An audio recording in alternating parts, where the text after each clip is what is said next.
All righty. It's the top of the hour, and so we will get started. Welcome, everyone, to the first in the 2016-2017 Next Generation Science Standards webinar series. I'm Susan Sullivan, and I am Director of Series Education Outreach Group at University of Colorado Boulder. And on behalf of the National Association of Geoscience Teachers and the American Geosciences Institute, this is a series that's being organized to help people implement the next generation science standards in earth and space sciences.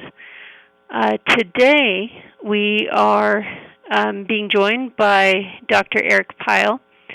Eric is the NSTA Pre-Service Teacher Preparation Division Director and also a professor at James Madison University. And so today what he's going to do is help us know all of the great work that NSTA has been doing to help support teachers and those others who support teachers as well in implementing earth and space science standards and performance expectations. Following Eric's presentation, we will have time for some Q&A. The way that you participate in that is put comments or questions into the chat window, and as those are coming in, I can moderate that and direct Eric's attention to questions in the chat. You're also welcome to put comments and resources and just thoughts that are sparked by Eric's presentation.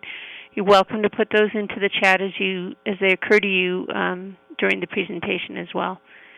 And then we've got some other events coming up, another webinar coming up, and things happening. So I'll remind you about that. And since I know that it's always good to hear things twice, these are the things that are coming up right now.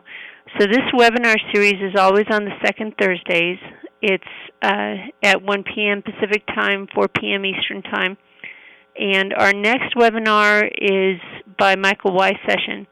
Michael has been chair of the Earth and Space Science section of the Next Generation Science Standards. And through that work, he's introduced many teachers to the Next Generation Science Standards. His presentation will focus on best practices and things to be aware of when you are introducing teachers to NGSS for the first time.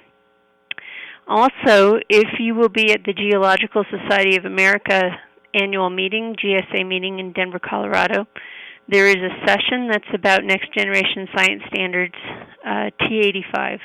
So take a look for that. That is on Sunday all day, and there's a nice lineup of interesting talks going on in that session, which is organized by a number of different organizations at GSA, NAGT, and NSTA. If you want to get notices about upcoming webinars, and if you want to get the link to this one when it's archived, please consider going to the link here and entering your name to be on the email list. And that way you will always be informed about events and webinars that are coming up. So, and thank you, John, for putting that into the chat. Make that easy. So with that, I'd like to welcome Eric and thank him very much for being on this webinar and for being part of the NGSS-ESS working group, and hear more about what the National Science Teachers Association is providing for NGSS. Oops. Oh dear. Eric, no, go ahead and share your screen now, Eric. Thank you. Okay. Okay. And there we go. Can you see it? Yes. Do you see that? It went away, Eric. I beg your pardon? It just went away. Share it again. Oh. Come on now.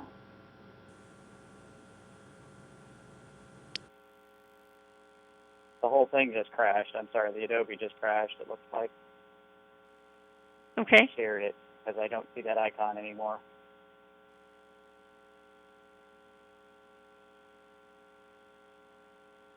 phone connection's still there. It's just the Adobe went away. Right. Oh, there it is. Well, we had this all worked out, didn't we, John? Worked just fine last time.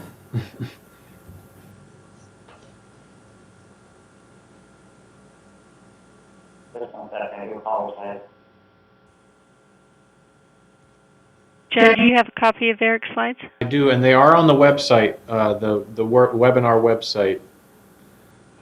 People can download them from there as well. Right. It just gave me a message that it crashed and it didn't know why. All right, it's coming back now. Okay. If it asks you if you want to join the call again, just say listen only, and it shouldn't give you any problems. All right, I have it in that mode now. All right, so it says nothing is being shared. You need to give me that. Yep, I need to give. signal again. There, now you should be able to.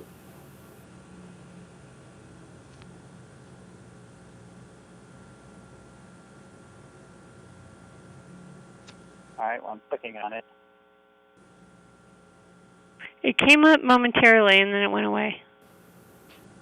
The first time. Yeah, the first time. I'm clicking on the share my screen, but it's not doing anything.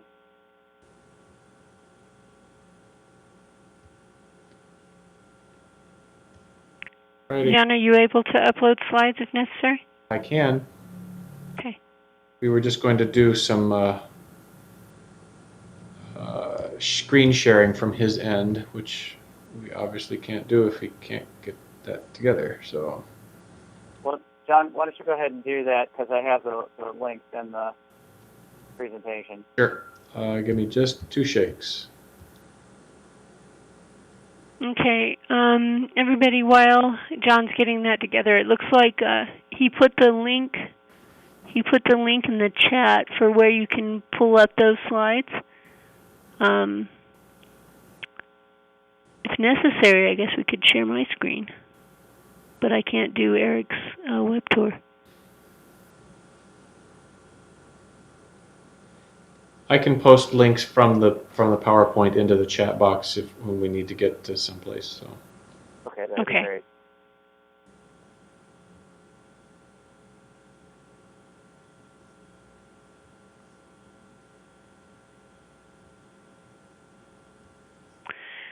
Is there anything you'd like to say, Eric, to set the stage while we're waiting for the slides to come up? Well, we set the stage. First of all, it was nice looking at the list of registrants for this. Quite the range of interests, backgrounds, and things that they're looking for. So I can't say that I will satisfy everyone, but there is something for everyone as a part of this. So I'll say in terms of a little bit of background, there we go. A little bit of background for this. I was part of the Earth and Space Science Design team, along with Michael Weiss-Session, who was the leader, Dennis Schatz, and Scott Linneman, and Don Duganhaz. And this was sort of the stuff that led into the framework for K-12 science education. And so it's been very interesting to be part of this from more or less the beginning, and then see it through to fruition in terms of the standards themselves, and then having been able to review earlier drafts of the standards. And I know Michael's presentation, the next webinar coming up, will be really good, and he's done a great presentation in the past on how the standards were actually put together. Not quite sausage making, you know, the idea if you like sausage and respect the law, never watch either one of them being made. So in this case, there was a lot of creative out-of-the-box thinking, and so it's nice to try to connect some of these things together. So, okay, so this is really an overview for NSTA resources. You'll need to dive a little bit deeper, and resources itself is a limiting term because it's not just all the stuff that NSTA has, but it's also opportunities for you to reach out to people resources within NSTA, but also an invitation for you to contribute in a number of ways as well. So I'm going to give a brief overview of the K-12 framework, and then we're going to go into some analog resources, some things that are much more sort of traditional in terms of how we would see them, and then some of the digital resources that are really where there's a lot of effort on NSDA's part. And then finally leave you some time for some specific questions with this. So just an overview. From NSDA's perspective, we're trying to make sure that we're being very clear on NGSS isn't just everything.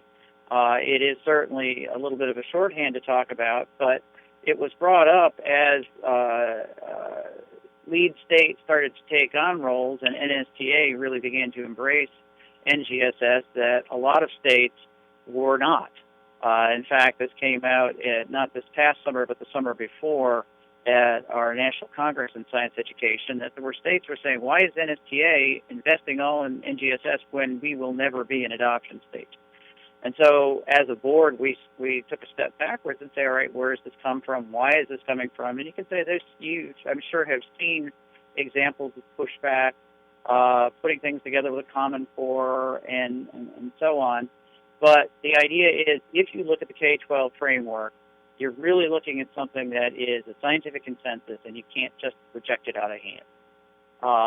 And even within NGSS, it says, for more details, go to the framework. And so we're making this distinction in here, certainly in terms of how we're doing a lot of things, but also keeping in mind that labeling, that NGSS label is going to be important for other people to get a handle on it. Certainly the core of NGSS are the performance expectations. And one of the stronger things that we can look at in these is how these are arranged longitudinally. We have core and component ideas, around 3 sets of big ideas. In the process of developing these basic ideas, we had 25 or so basic ideas, and it went back to NRC, and they said that's too many big ideas. And so what you see captured and embedded within these are the 14 or so big ideas that the design team came up with and then the Board on Science Education ran with. Now, one of the things that doesn't show up a lot of times in terms of the performance expectations when we look at these is they really are robust little documents, robust little statements. They're not just a statement of objectives. There's a real mechanism to them. And if you take it apart, what you start to see is really what NGS is all about. That is this three-dimensional learning idea, where we talk about science and engineering practices, disciplinary core ideas, and cross-cutting concepts. So when we look at this, and you look at this as framing something for actual use, we have progressions that can be incorporated into the design of curriculum, what we call instructional alignment, and what's to come in the not too distant future are assessments that are related to this. So the thing is, you have to treat these performance expectations as inclusive of all 3 dimensions. So it's very easy to say, oh, I'm aligned with NGSS, but really, are you just aligned with one component of the performance expectation? So you have to have all of 3. A disciplinary core idea match is not sufficient to define alignment. You've got to look at the content as well as the grade match for the science and engineering progressions, or the progressions for science and engineering practices and cross-cutting concepts. And really, one of the questions that's come up in the past at various forums and conversations is, okay, so how is NGSS going to be any different? How is this any different than National Science Education Standards?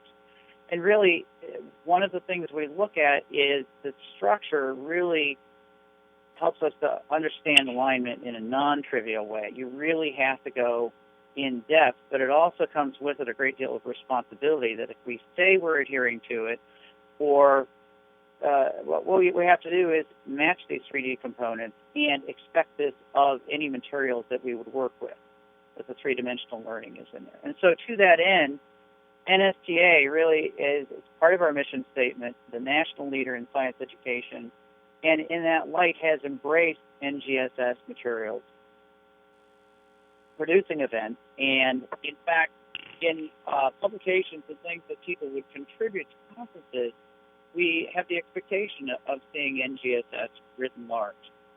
And again, for those non-adoption states, really, it does come back to the K-12 science education framework. So, when looking at analog resources, just sort of starting out, things that one might be familiar with, NSTA has 4 journals that are aimed at particular grade bands. Science in Children is aimed at the elementary grade band.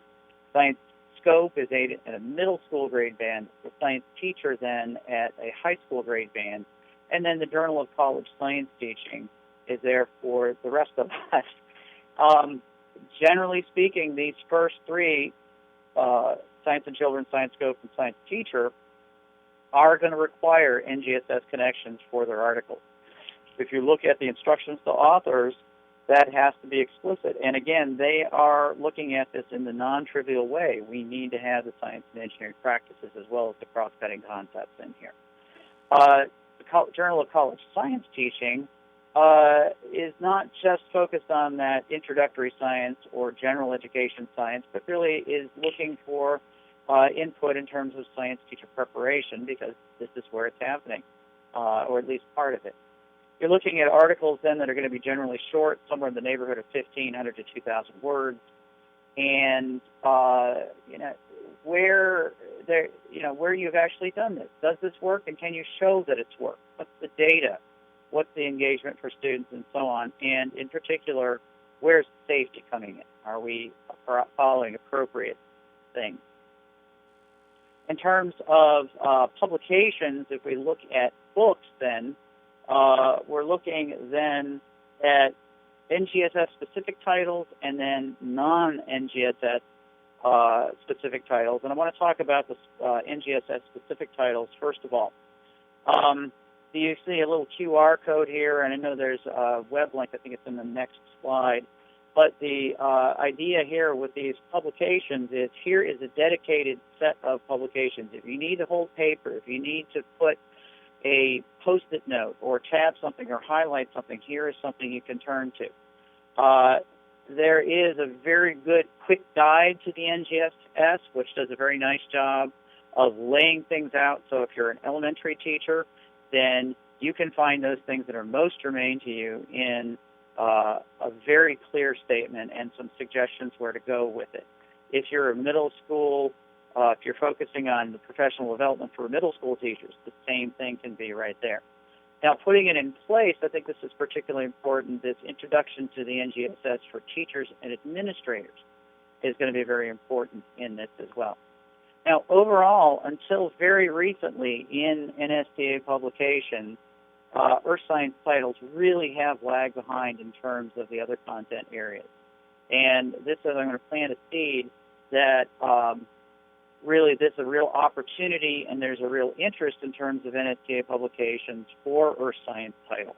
So if you have an idea, then it is something that you can explore that idea with NSTA in terms of an actual publication. So this quick reference guide is a good starting point, and what some of the components of that look like. You can see here is just the disciplinary core ideas by grade bands, and again, we have our various strands for earth and space science on the column. Easy to read. Nothing is magical about this. It is drawn directly from Achieve and other sources here, but it makes it very easy to read. Find what you're looking for quickly. Grade 2, and again, there's a nice format for how can I see these things in context. How can I see these things in terms of what I can do to integrate these different components. And I know in middle grades and elementary school, this is something that is of particular interest. So how do I talk about biodiversity in humans and then talk about plate tectonics and water in the same context? Where can I go with it? If you take each one of these performance expectations, again, think about parsing that. Where are the 3 dimensions of learning in there? Highlight those, but then the clarification statements, these are things that are, again, directly from Achieve, directly from the standards. It's just in a nice, easy-to-read format. But again, a good starting point for teachers and administrators is here. There is one that is specific for elementary school, a quick reference guide for middle school, and a quick reference guide for high school. Now you'll notice one name that shows up across here, and we'll come back to him in a little bit, but this is Ted Willard.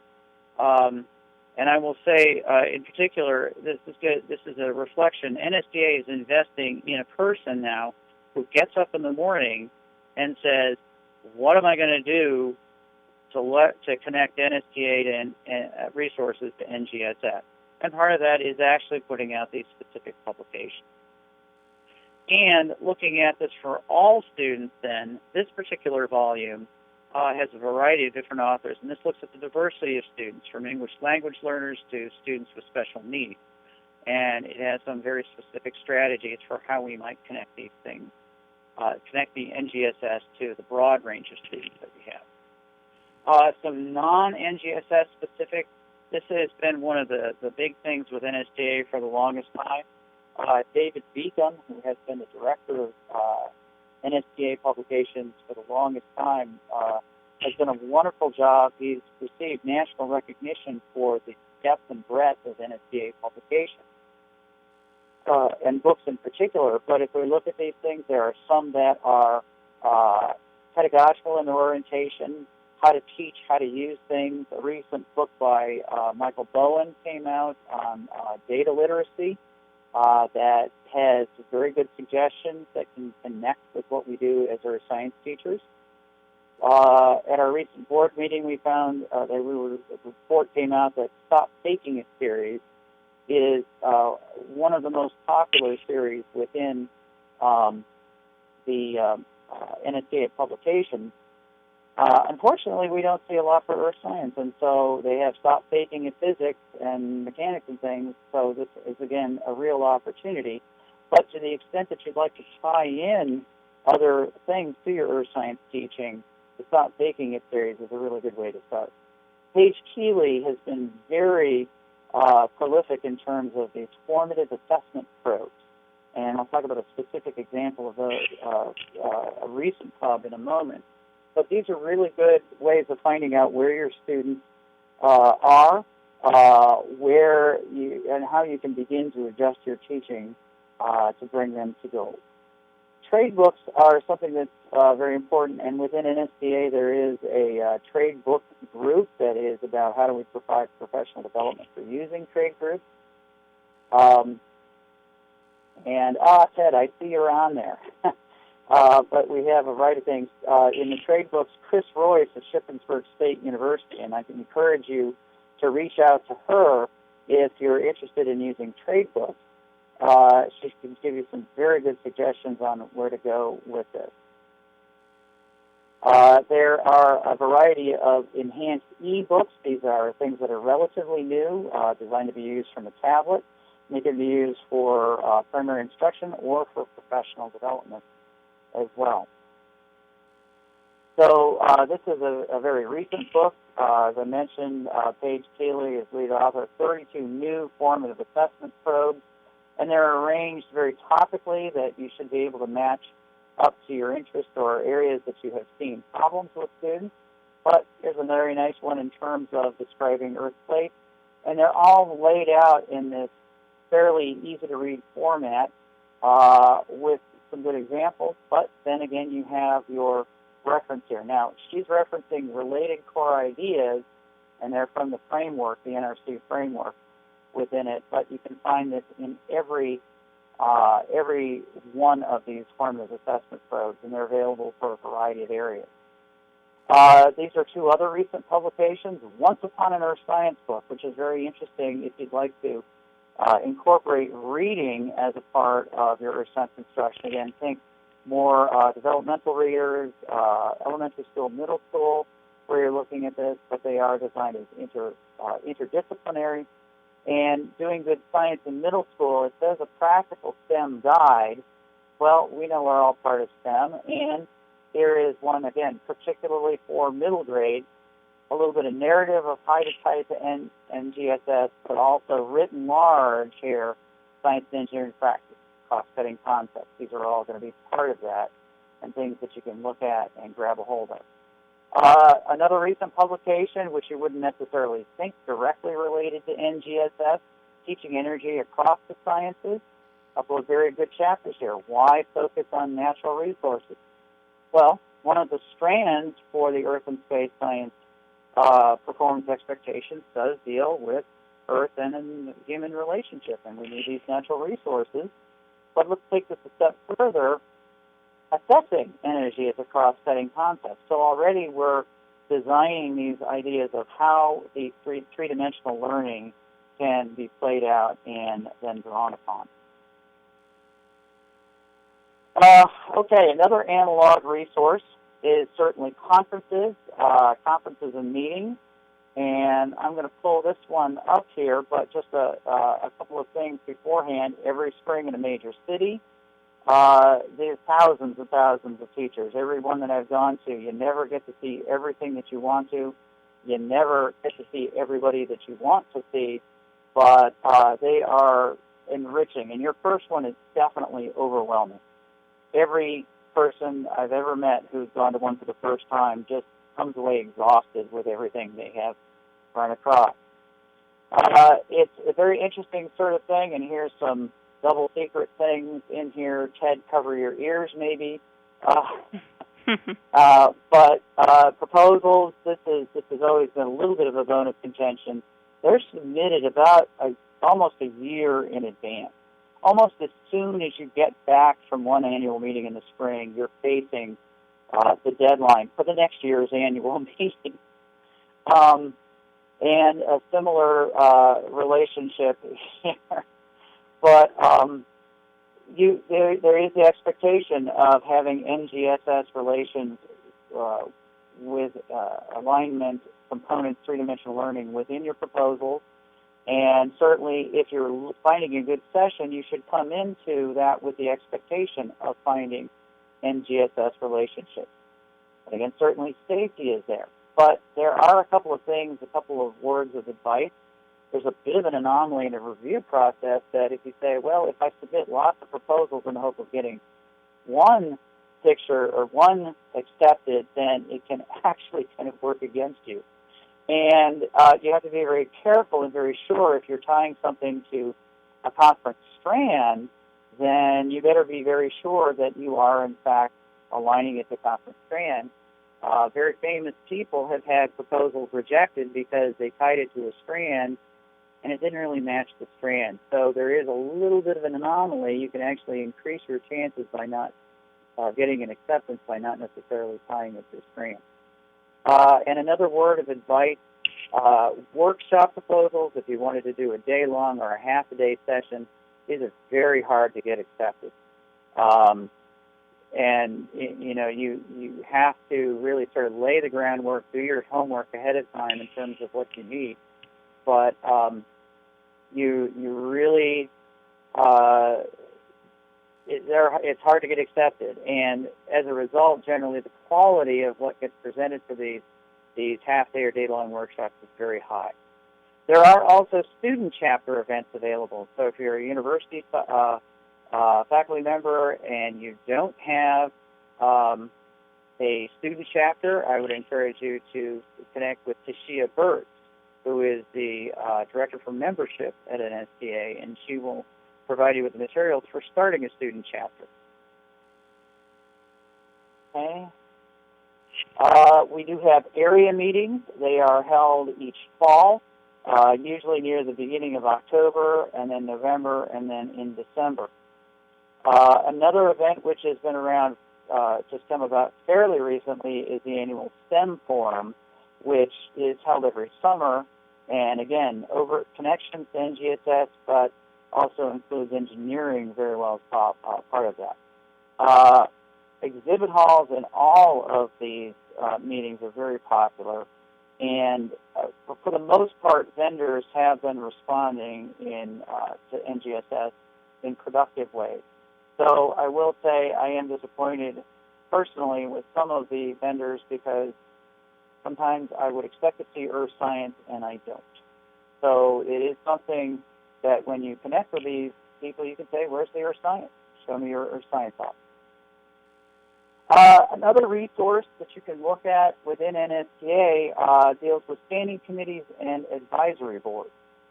And the standing committees and advisory boards then really it is about governance, but they're also the go-to people with questions. So if you really want to know, all right, I've got this problem of how to teach this middle school earth space science concept, we do have a middle-level director in the name of Ken Huff. He is in New York State, and he eats, breathes, sleeps three-dimensional learning. So he is a go-to person for that. There are also, we have 10 directors that are part of the board of directors. Dennis Schatz is the informal science education person, and as I mentioned before, he was part of the Earth and Space Science Design team. Professional development and coordination and supervision are there. These are on a 3-year term with a 1/3 rotation, so I'm in my final year, and I would encourage any of you that are interested in running for office to see about that. The governance webpage does have where you can download the nomination form and the nomination procedures for this for the division directors as well as district directors that make up the NSTA Council. Those nominations are due in mid to late October. But then if you're not quite ready for that and you'd like to be part of a committee, well, these are made by the president-elect. And that's David Krauser right now from University of Nevada at Reno. And he will be making those by the end of February. So the nominations are due for those on December 15th. So again, think about that as well. I won't go through all of the advisory boards, but again, a good place, a go-to person is going to be the chair of the advisory board. So if you have an aerospace problem, aerospace teaching an aerospace concept, you can turn to this group. There is an NGS advisory board within NSTA. We're actually having our first meeting on Monday of this week for this academic year as well. All of these groups are going to meet at the annual meeting in the spring as well as online, and I cannot stress the need enough to have continued earth science representation on advisory boards and standing committees. Reach out there and do it. It will connect you to people. The conversations are particularly rich, and you'll come away gaining as much as you have given as well. Other analog resources, where we look at this, it's not so much a direct resource, however, it's an opportunity to express things in three-dimensional learning as well. And you look at the narratives of the people that have done well, that have been successful in receiving these awards and grants. These are the people that are forging ahead. They're the ones reading the K-12 framework and putting it into action. One that I just finished part of reviewing applications for is the new Science Teachers Academy, where we are seeking to provide that sort of induction level support for new science teachers by connecting them with mentors and various other resources. And we have another award for new teachers, the Maitland P. Simmons Award. Again, we can go through the list, but these are the people that when you see their stories, see the awardee stories and what they've done, you come away with thinking, wow, I didn't think of that. That's a cool idea, and you can run with it. One of the more recent awards, and this is done in a rotation on NSTA regions, is the Robert Yeager Excellence in Teaching Award. And this is a perfect example of these stories of teachers that are taking these ideas, running with it. They are knowing what's good for their students and putting it into action and then documenting it as well. Okay, so that takes us through just an overview of the the analog resources, the digital resources now. We'll start out with the NGSS Hub, and we look at it, and this is where Ted comes in. So I know Ted's online, and he is the go-to person on this. So Ted, I apologize in advance. This is just a faint overview of what you can share. But you should look at these things. If you've read the Achieve documents, if you've gone to nextgenscience.org, what you can see is a really nicely organized expression of these things. Very similar format, same colors, same general idea, but where you can connect to some materials directly and online. And so we're looking at how we design lessons and unit plans, selecting materials, again, how we see what's aligned, and how do you carry out these assessments directly cross-reference to it. As a part of what we're doing, some other components within the digital resources in the hub. It's searchable by strands and bands. Again, I know Achieve continues to work on the Next Gen Science site, but here is one that is a great place. And you can have a certain level of confidence in what's going on with these things because there's a cadre of NGSS curators. And these are people that have received training, they collaborate with each other, and they are using Achieve's Equip rubric to say, all right, are these robust lessons? Are these things supporting NGSS? And so if they've gone through that measure and they have annotations, things that say where they work well and where they can use some additional help, but you have a certain level of confidence. We have professional development resources, certainly for yourself, understanding the standards up front, then how these things look in practice, and more importantly, in the broad sense of how you can help others use these. And then there are some specific topics that are available in other webinars, which are all archived, and there are streaming videos that are available. Most important is, all right, what's happening with NGSS, what's happening in the adoption state, what's happening in terms of the development of assessments, which we know just as professionals are important, but certainly in the political environment we all have to live in. How can we sort of complete the circle to say we are doing well with what we're doing? Another important digital resource, now this is not so directly NGSS specific, but it's the NSTA Learning Center. And I don't know if Flavio is online as well, but again, the go-to person on the NSTA Learning Center is Flavio, and he will get back to you. He is right on top of things. It provides you with a nearly complete access to all of NSTA's materials. It's incredible. It's almost overwhelming in terms of what's there. But you can search by topic. You can search by grade band. There are lots of different formats of materials, so books and book chapters, events, forums, and webinars, things that you can attend in person or virtually. There are archives of prior things. Online conferences, lesson plans, professional development ideas and courses, and I know something that's particularly that Flavio is very proud of are these packs. And they're actually built around a particular topic. Again, you can match these things to NGSS strands and say, all right, I need to know the backstory behind things. Or I'd like to have my students learn a little bit more of the backstory around things. While they're not explicitly tied to NGSS, they are certainly related and they can support NGSS instruction. These resources are actually fairly permanent because what you do is you set up, once you have set up your account, you basically set up your own library. And it's there every time you want to go back to it. And again, I know Flavio has a very nice way of presenting this, but they are there for your use.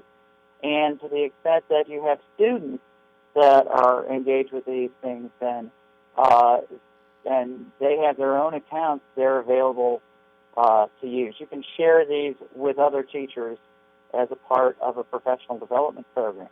And in that light, it tracks participation and performance. If you need some documentation, you can develop that, and what is it connected to.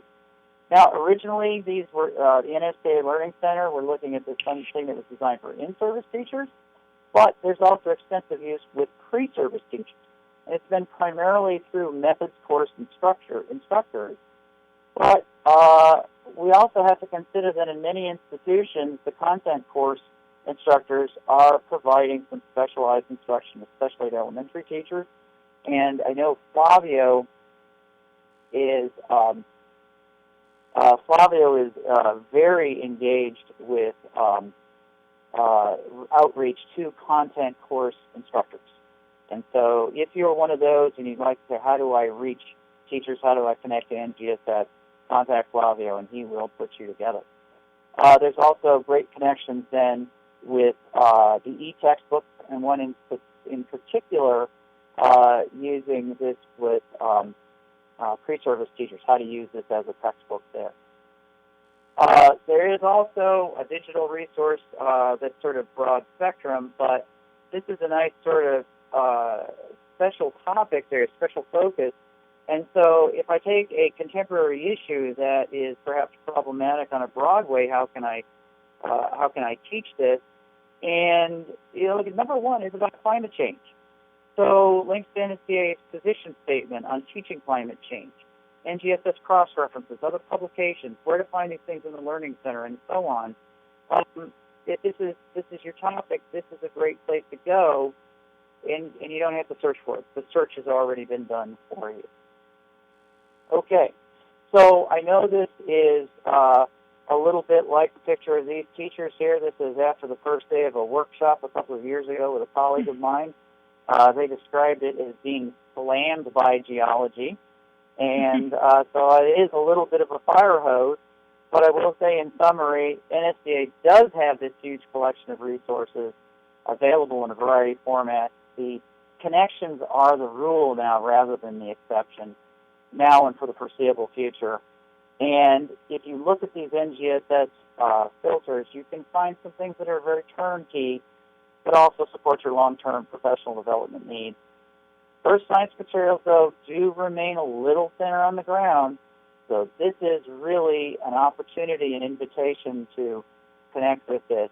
And I'd be happy to share with you some thoughts or recommendations offline on how to do this, but now I'll turn it over for questions. Great, thank you, Eric. It's you're right. It is like a fire hose of many resources. It's amazing all the work that NSTA has gotten done. And so the chat is open for questions. If you've got thoughts, questions, comments, please do put those into the chat. We do have one to start with from Gregory. Do you have any suggestions for resources specifically for? I do. Great. I do. Gregory, there is a new journal that actually Dennis Schatz has gotten off the ground called Connected Science Learning. And I actually reviewed a manuscript for the inaugural issue. So if you go to the NSTA homepage, you should be able to find a direct link for this Connected Science Learning. Again, is aimed at informal science educators, and Dennis would be happy to get you directly involved and connected with things. He will pull you in. And would you say the name of the person again? Dennis Schatz. He is at the Pacific Science Center. Okay. Gregory, I hope that helps. That helps with what you need. One of the is typing something too here. Yeah. Yes. Ted was putting the link to Connected Science Learning into the chat, so you can find it. We had a question. I remember in the registration, someone was preparing materials for principals in order to introduce them, and you mentioned the resource for administrators, Introduction for Administrators. Yes. Is there anything in addition to that that you would highlight? I say not off the top of my head, but if you like so many of these things that you would say, here's a connection to NGSS, have the K-12 framework handy and be ready to go with that, because, again, here's the backstop that's coming from that now, or that is everything that we're doing is coming from that K-12 framework, and it is a scientific consensus. So, have that as the backstop, but I'm quite sure there are a variety of other resources. Since I don't deal with a lot of school-level administrators, I haven't focused on that so much, but to know that there is something there already is a good starting point. Great. So, P is asking about your contact information? Yeah, I'd be happy. My email address is just pyleej@jmu.edu. Okay. So we'll make sure and get that into the chat. John's on it. Of course John's on it. So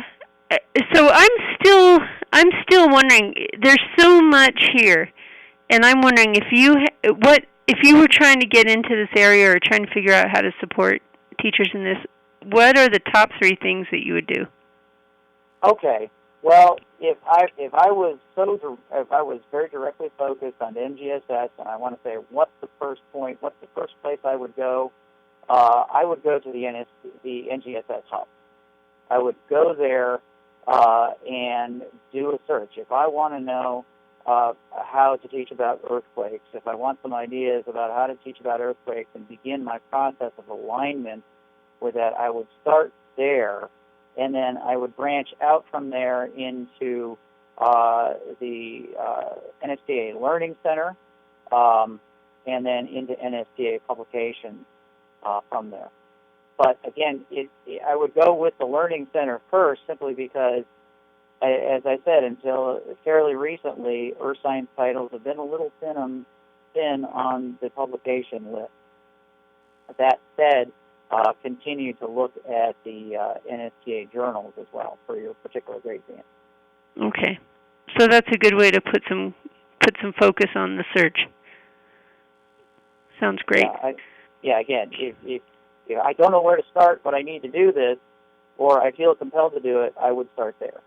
Okay, and Ted points out in the chat that the About NGSS page on the Hub is a good overview, a good place to start. Excellent. So,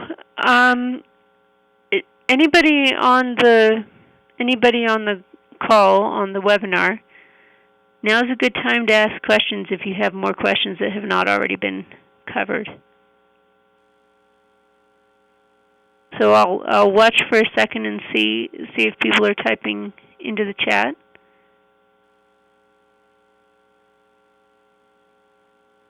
I see Mary is.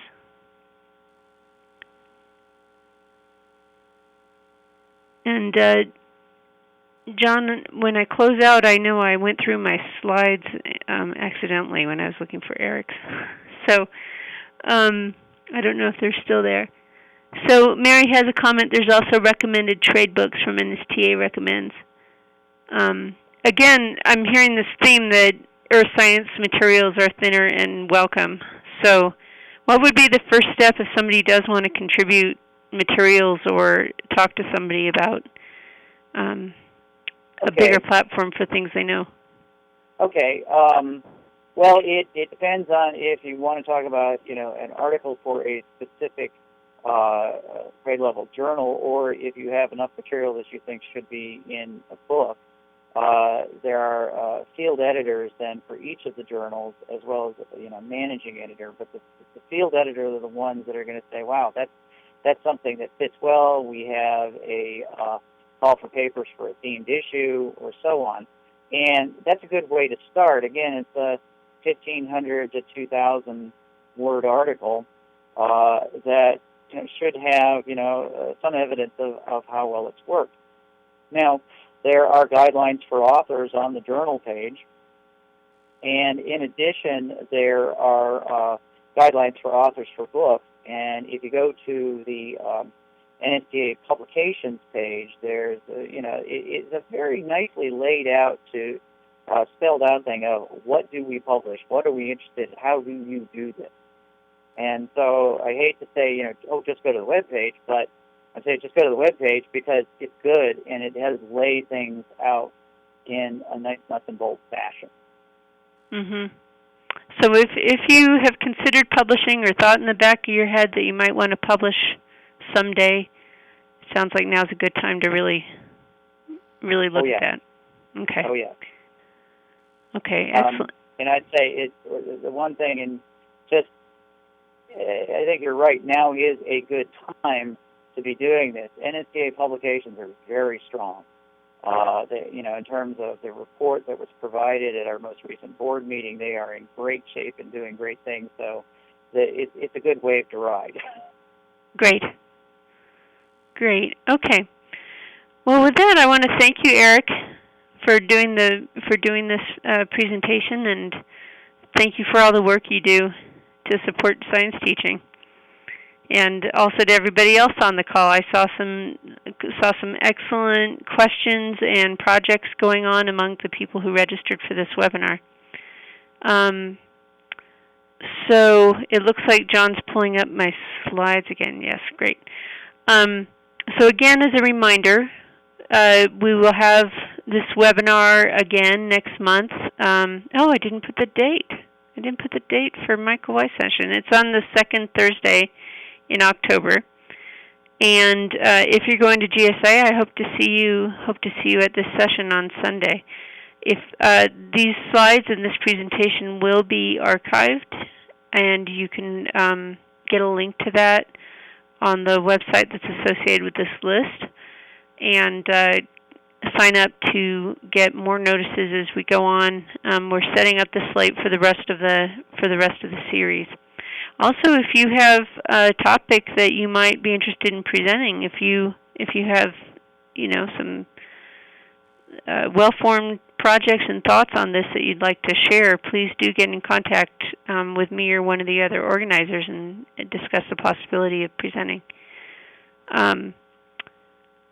And with that, I want to thank Eric and also point out another series that is also supported by the NAGT, and that is the webinar series that's associated with Integrate. We know that there's not a lot of crossover between the Integrate communities and those who have been coming to NGSS so far, so we're looking for ways to strengthen each series. So if you're interested in that, this is a whole slate of webinar topics that are happening between now and December on interesting earth and space science topics with interdisciplinary sustainability-focused materials that are targeted at the undergraduate level, undergraduate intro level, but are also usually useful at the high school level and with adaptation at the middle school level. So that's that series, and it's a well-done series. So thank you to NAGT for support for that and for this. So with that, I would like to thank you for being here and share my contact information in case you have any questions or comments or contributions you'd like to make to this series. And again, thanks for being here, and have a good rest of your day.